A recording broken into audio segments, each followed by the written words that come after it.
Dark spots और uneven skin tone से परेशान हैं आप? क्या आप भी इसे मेकअप से छुपाते हैं? पर इसका सोल्यूशन है 7 days natural dark spot face serum. वक्फ कानून के खिलाफ दायर की गई 70 से ज्यादा याचिकाओं पर सुप्रीम कोर्ट में बुधवार को सुनवाई हुई। करीब 2 घंटे तक मामले पर बहस भी चली। वरिष्ठ वकील कपिल सिब्बल और अभिषेक मनु सिंघवी समेत अन्य याचिकाकर्ताओं के वकीलों ने बुधवार को कोर्ट में अपनी अपनी दलीलें दी। सरकार की ओर से solicitor general Tushar Mehta court में मौजूद थे। इस दौरान सुनवाई के दौरान वक्फ कानून के खिलाफ याचिका दायर करने वाले याचिकाकर्ताओं ने अपनी दलीलें रखी। वहीं केंद्र सरकार ने भी कानून के बचाव में अपना पक्ष रखा। इस दौरान सर्वोच्च न्यायालय ने वक्फ कानून को लेकर केंद्र सरकार से तीखे सवाल भी किए। गौरतलब है कि वक्फ कानून को लेकर सुप्रीम कोर्ट की टिप्पणी ने केंद्र सरकार की मुश्किलें बढ़ा दी हैं। सुप्रीम कोर्ट ने बहस के दौरान कानून से जुड़े 3 प्रमुख मुद्दों का जिक्र किया।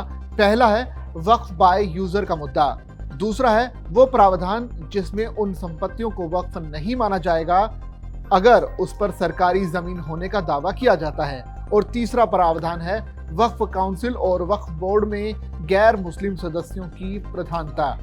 बुधवार को सुनवाई के दौरान अभिषेक मनु सिंघवी लगातार वक्फ बाय यूजर संपत्ति का जिक्र कर रहे थे। अभिषेक मनु सिंघवी ने कोर्ट में दलील दी कि देश भर में 8 लाख वक्फ संपत्तियां हैं, जिनमें से आधी यानी 4 लाख से ज्यादा प्रॉपर्टी वक्फ बाय यूजर के तौर पर रजिस्टर्ड की गई हैं। सिंघवी ने आगे दलील दी और इस बात को लेकर चिंता जताई कि वक्फ अधिनियम में किए गए संशोधन के बाद इन संपत्तियों पर खतरा पैदा हो गया है। दरअसल वक्फ बाय यूजर एक परंपरा है जिसमें कोई संपत्ति लंबे समय तक इस्लामिक, धार्मिक या परोपकारी उद्देश्यों के लिए प्रयुक्त होने के कारण वक्फ मानी जाती है, भले ही उसके पास लिखित दस्तावेज या रजिस्ट्री ना हो। कपिल सिब्बल ने कहा कि वक्फ बाय यूजर वक्फ की एक शर्त है। इसको ऐसे समझिए कि मेरे पास एक प्रॉपर्टी है और मैं चाहता हूं कि वहां एक अनाथालय बनवाया जाए, तो इसमें समस्या क्या है? मेरी जमीन है, मैं उस पर बनवाना चाहता हूं, ऐसे में सरकार मुझे रजिस्टर्ड कराने के लिए क्यों कहेगी?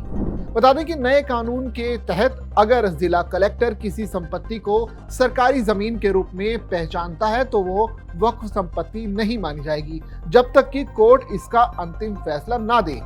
सुप्रीम कोर्ट ने इस प्रावधान पर आपत्ति जताई है और कहा है कि कलेक्टर की जांच के दौरान संपत्ति का वक्फ दर्जा खत्म नहीं होना चाहिए। कोर्ट ने आगे प्रस्ताव दिया कि कलेक्टर जांच कर सकता है कि लेकिन उसका प्रभाव तब तक लागू नहीं होगा जब तक कि अंतिम फैसला ना आ जाए।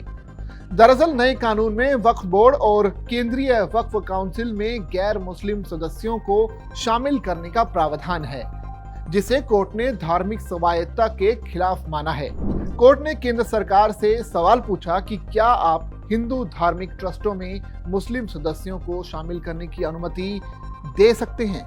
कोर्ट ने सुझाव दिया कि बोर्ड और काउंसिल के स्थायी सदस्यों को मुस्लिम होना चाहिए, हालांकि एक्स ऑफिशियो सदस्य गैर मुस्लिम हो सकते हैं। अब ये 3 प्रावधान हैं जिस पर सुप्रीम कोर्ट अड़ा हुआ है। अगर इस पर दूसरा पक्ष यानी सरकार अपनी रजामंदी देती है तो फिर इस पर कोई फैसला आगे बढ़ सकता है। इसके अलावा आज सुनवाई का दूसरा दिन है, देखना पड़ेगा कि सुप्रीम कोर्ट किस दिशा में इस सुनवाई पर आगे बढ़ता है।